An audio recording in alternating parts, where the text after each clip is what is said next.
બગદાણા પંથકમાં વીજળીનું તાંડવ તો રાજ્યના અનેક વિસ્તારમાં ધોધમાર વરસાદ જોવા મળ્યો તો અનેક વિસ્તારમાં પવન સાથે વરસાદી માહોલ છવાયો। તો દોસ્તો સૌપ્રથમ સમાચારની વાત કરીએ તો રાજ્યના 63 તાલુકામાં વરસાદ વરસ્યો, જેમાં સૌથી વધુ 3.5 ઇંચ સુરત શહેરમાં નોંધાયો તો નવસારી જિલ્લાના ગણદેવીમાં 2 ઇંચ વરસાદ જોવા મળ્યો તો રાજ્યમાં મોડી રાત્રે પણ વરસાદી માહોલ છવાયો। દોસ્તો ફટાફટ બીજા સમાચારની વાત કરીએ તો રાજ્યમાં હવામાન વિભાગે વરસાદની આગાહી કરી છે તો આગાહી પ્રમાણે આજે ઘણા વિસ્તારમાં વરસાદી માહોલ છવાશે, ત્યારે સુરત શહેરમાં આજે ભારે વરસાદની આગાહી કરવામાં આવી છે તો આગામી 27 સપ્ટેમ્બરથી 5 ઓક્ટોબર સુધી વરસાદની શક્યતા છે તો નવેમ્બરમાં પશ્ચિમ બંગાળની ખાડીમાં વાવાઝોડાની પણ શક્યતા રહેલી છે। તો દોસ્તો ફટાફટ બીજા સમાચારની વાત કરીએ તો હવામાન નિષ્ણાત પરેશ ગોસ્વામીની મોટી આગાહી 27 સપ્ટેમ્બરથી લઈને 5 ઓક્ટોબર સુધી વરસાદની શક્યતા છે તો રાજ્યના કેટલાક ભાગોમાં ગાજવીજ સાથે વરસાદ પડશે તો પૂર્વ ગુજરાતના ભાગો દાહોદ પંચમહાલમાં વરસાદ પડવાની આગાહી કરવામાં આવી છે। દોસ્તો ફટાફટ બીજા સમાચારની વાત કરીએ તો હવામાન વિભાગની આગાહી પ્રમાણે વલસાડ દમણ દાદરાનગર હવેલીમાં ભાગોમાં ભારેથી અતિભારે વરસાદની આગાહી કરવામાં આવી છે તો સુરત ડાંગ નવસારી તાપી ગીર સોમનાથમાં ભારે વરસાદની આગાહી કરાઈ છે।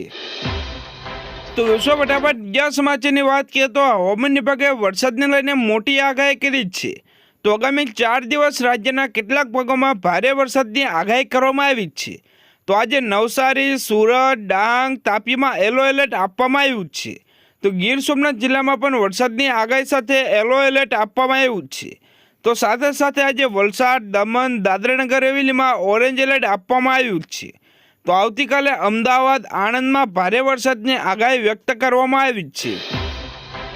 દોસ્તો ફટાફટ બીજા સમાચારની વાત કરીએ તો ગુજરાત હાઈકોર્ટે ગૌણ સેવા પસંદગી મંડળને નોટિસ ફટકારી। જે દોસ્તો ગુજરાત હાઈકોર્ટે કહ્યું કે સીસીએની જેમ ફોરેસ્ટની ગાર્ડની પરીક્ષામાં માર્ક્સ જાહેર કરાશે। તો દોસ્તો ફટાફટ બીજા સમાચારની વાત કરીએ તો ખેડૂતો માટે મોટા સમાચાર, હવે 8 કલાકના જગ્યાએ 10 કલાક ખેડૂતોને વીજળી મળશે। જ્યાં દોસ્તો સરકારનો વધુ એક મહત્વપૂર્ણ હિતલક્ષી નિર્ણય લેવામાં આવ્યો છે તો ઉર્જા મંત્રી કનુભાઈ દેસાઈએ જણાવ્યું છે કે કિસાનોના હિતમાં મુખ્યમંત્રી ભૂપેન્દ્રભાઈ પટેલના નેતૃત્વમાં રાજ્ય સરકારે મોટો નિર્ણય લીધો છે તો કચ્છ જિલ્લામાં ખેડૂતોને મગફળી તેમજ અન્ય ઊભા પાકોને બચાવવા અને ખેતી માટે ખેતીવાડીના દરેક ગ્રુપને 10 કલાક વીજળી આપવાનો ખેડૂતોએ હિતલક્ષી મહત્વનો નિર્ણય અપાયો છે।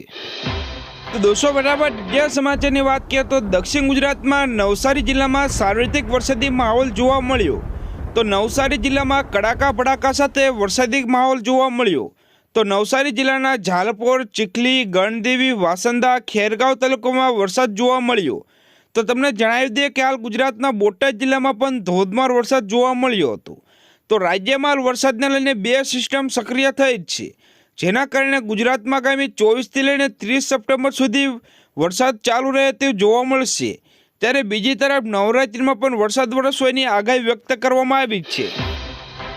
તો દોસ્તો ફટાફટ બીજા સમાચારની વાત કરીએ તો સરદાર સરોવર ડેમની સપાટીમાં વધારો થતાં નદીમાં 1.25 લાખ ક્યુસેક પાણી છોડવામાં આવ્યું, તેને લઈને વડોદરા જિલ્લાના 25 ગામોને એલર્ટ કરી દેવામાં આવ્યા છે તો લોકોને નદીના પટમાં અવરજવર ન કરવા સૂચના આપી દેવામાં આવી છે। તો દોસ્તો ફટાફટ બીજા સમાચારની વાત કરીએ તો મહિલાઓના સશક્તિકરણ માટે દેશભરમાં અનેક પ્રકારની યોજના ચલાવવામાં આવી રહી છે તો આ ક્રમમાં સરકારે ડ્રોન દીદી બનાવવા માટે તાલીમ અને 8 લાખ રૂપિયાની સબસિડીની જાહેરાત કરી છે તો મહિલાઓને આત્મનિર્ભર અને સશક્ત બનવા માટે રાજ્ય અને કેન્દ્ર સરકાર દ્વારા અનેક પ્રકારની યોજના ચલાવવામાં આવી છે તો આ ક્રમમાં કેન્દ્ર સરકાર દ્વારા મહિલાને આર્થિક મદદ માટે ડ્રોન દીદી સ્કીમ ચલાવવામાં આવી રહી છે।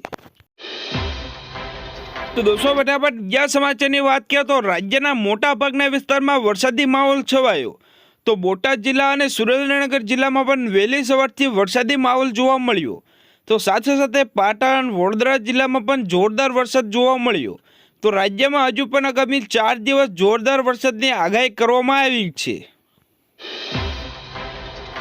તો દોસ્તો ફટાફટ બીજા સમાચારની વાત કરીએ તો રાજકોટમાં મચ્છરજન્ય ઉપદ્રવ સામે આરોગ્ય વિભાગ પણ લાચાર સ્થિતિમાં મુકાઈ ગયું હોય તેમ લાગી રહ્યું છે તો પોરાનાશક સહિતના ડોર ટુ ડોર કામગીરી કરવા છતાં ગત સપ્તાહે 29 કેસ આવ્યા બાદ આજે પણ વધુ 28 ડેન્ગ્યુના કેસ નોંધાતા આરોગ્ય વિભાગ દોડધામ મચી ગઈ છે।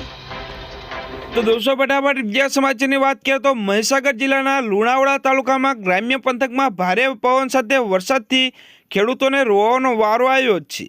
તો હકીકતમાં પવન સાથે તૂટી પડેલા વરસાદના કારણે 300 એકરમાં વાવેલ ડાંગરના પાકને વિનાશ થયો છે, જેના કારણે ખેડૂતોને આટલા મહિનાની મહેનત પર પાણી ફરી વળ્યું છે, જેના દ્વારા સરકાર દ્વારા અપીલ કરવામાં આવી છે કે ખેડૂતોને વળતર આપવામાં આવે। દોસ્તો ફટાફટ બીજા સમાચારની વાત કરીએ તો આજે ગુજરાતના 33 માર્કેટયાર્ડમાં કુલ 2157 ટન કપાસની આવક થઈ હતી, જેમાં રાજ્યમાં કપાસનો સૌથી ઊંચો ભાવ રાજકોટ માર્કેટયાર્ડમાં 1750 રૂપિયા બોલાયો, જ્યારે રાજકોટ માર્કેટયાર્ડમાં નીચો ભાવ 1300 રૂપિયા બોલાયો હતો। તો આ સિવાય બાબરામાં 1621 રૂપિયા, જ્યારે બોટાદમાં 1615 રૂપિયા।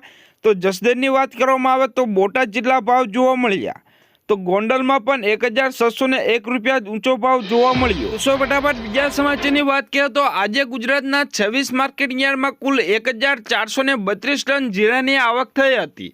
તો રાજ્યમાં જીરાનો સૌથી ઊંચો ભાવ ઊંઝા માર્કેટયાર્ડમાં 5330 રૂપિયા જોવા મળ્યો, તો ઊંઝા માર્કેટયાર્ડમાં નીચો ભાવ 4170 રૂપિયા બોલાયો હતો।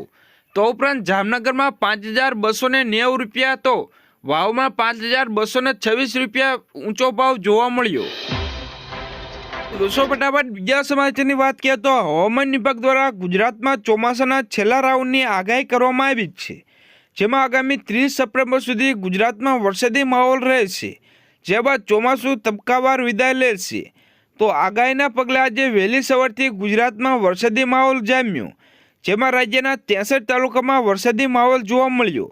તો ગાંધીનગર સ્થિત સ્ટેટ ઇમરજન્સી ઓપરેશન સેન્ટર દ્વારા જારી કરવામાં આગાહી અનુસાર આજે વહેલી સવારથી 6 વાગ્યાથી દક્ષિણ ગુજરાતમાં વરસાદી માહોલ જામ્યો છે।